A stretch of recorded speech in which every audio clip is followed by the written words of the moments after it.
12 তারিখ যখন এনসিটিভি কিছু কতিপয় লোকের দাবির পরিপ্রেক্ষিতে পাঠ্যপুস্তক থেকে জুলাই গণঅভ্যুত্থানের যে গ্রাফিটি, সেই গ্রাফিটি পাঠ্যপুস্তকের পিছনের পৃষ্ঠায় প্রচ্ছদ হিসাবে ছিল। এটাকে 12 তারিখ কিছু দুষ্কৃতিকারী তারা বাতিলের দাবিতে এনসিটিভি ঘেরাও পরবর্তীতে এনসিটিভি কর্তৃপক্ষ সেই গ্রাফিটি থেকে বাতিল করে দেওয়া হয়। আমরা তার প্রতিবাদে গত 13 তারিখ ঢাকা বিশ্ববিদ্যালয়ে আমরা গ্রাফিটি অঙ্কন করেছিলাম এবং আজকে আমরা এনসিটিভি ভবন ঘেরাও কর্মসূচি দিয়েছিলাম।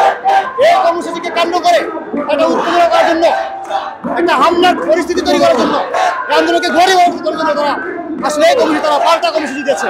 আপনারা সত্যবার দেখেছেন, আমরা শান্তিপূর্ণভাবে মিছিল নিয়ে আসতেছিলাম, তো এখানে ওই দুষ্কৃতিকারীরা আমাদের উপর হামলা করেছে। ইতিমধ্যে আমাদের কয়েকজন নেতাকর্মী আহত হয়েছে, তাদেরকে ঢাকা মেডিকেল চিকিৎসা পাঠিয়েছি। তার পরিপ্রেক্ষিতে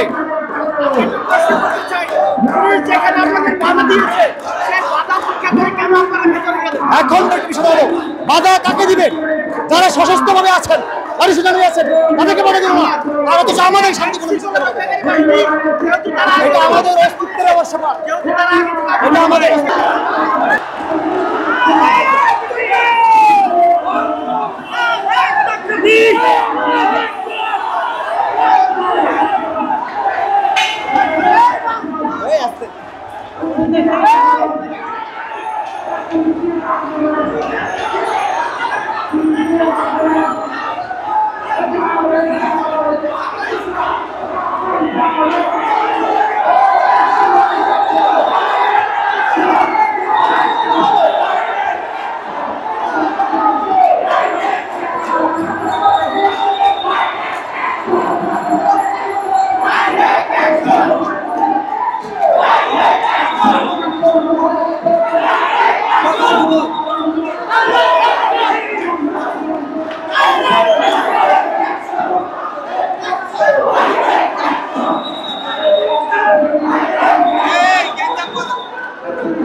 কিসের দাবিতে এখানে আছেন?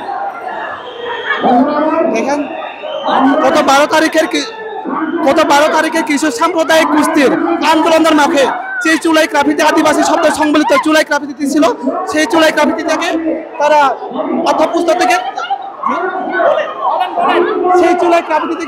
পাঠ্যপুস্তক থেকে তুলে দেওয়া হয়েছে। আমরা মনে করি সেই চুলাই গ্রাফিতি, আদিবাসী শব্দ সংবলিত চুলাই গ্রাফিতি, চুলাই স্পিরিটে, চুলাই পরবর্তীতে যে মানবিক সমমর্যাদাপূর্ণ বাংলাদেশ নির্মাণের যে স্বপ্ন, সেই স্বপ্ন সংবলিত গ্রাফিতি ছিল।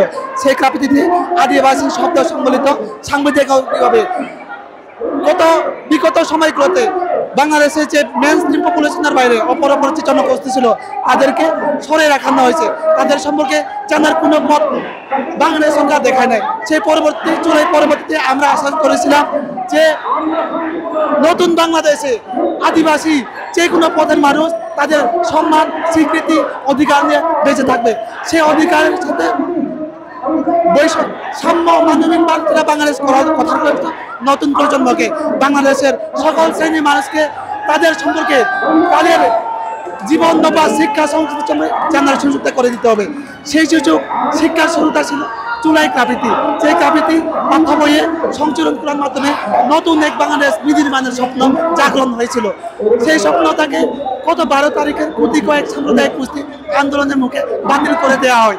সেই বাতিলকৃত কাবিতি আমরা চাচ্ছি পুনঃপড়ানোর মাধ্যমে নতুন বাংলাদেশ বিনির্মাণের যে ভিত, সেই ভিতটা আজকের মাধ্যমে শুরু করে দেওয়া হোক।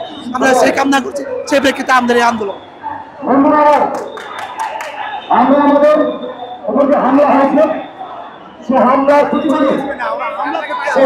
প্রতিবাদে আমাদের উপর যে হামলা হয়েছে, আমাদের শান্তিপূর্ণ ঘেরাও কর্মসূচিতে আমরা শান্তিপূর্ণভাবে মিছিল নিয়ে আসতেছিলাম, কিন্তু একদল লোক তারা আমাদেরকে অস্ত্রশস্ত্র লাঠিসোঁটা দিয়ে আমাদের উপর হামলা করেছে।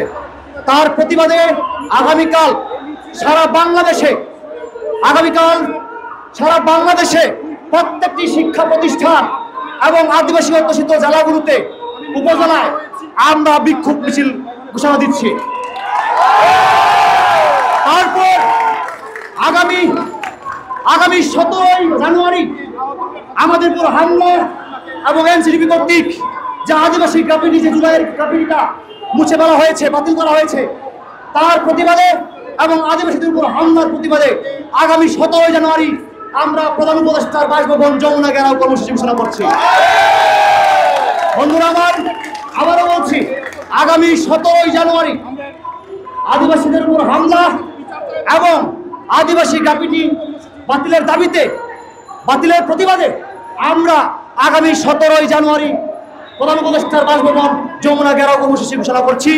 সেই সাথে আগামীকাল বাংলাদেশের প্রত্যেকটি জেলা, উপজেলা এবং প্রত্যেকটি শিক্ষা প্রতিষ্ঠানে আমরা বিক্ষোভ সমাবেশ ও মিছিল করব। সেই মিছিল, বিক্ষোভ সমাবেশ এবং মিছিলে আপনাদেরকে আহ্বান জানাচ্ছি।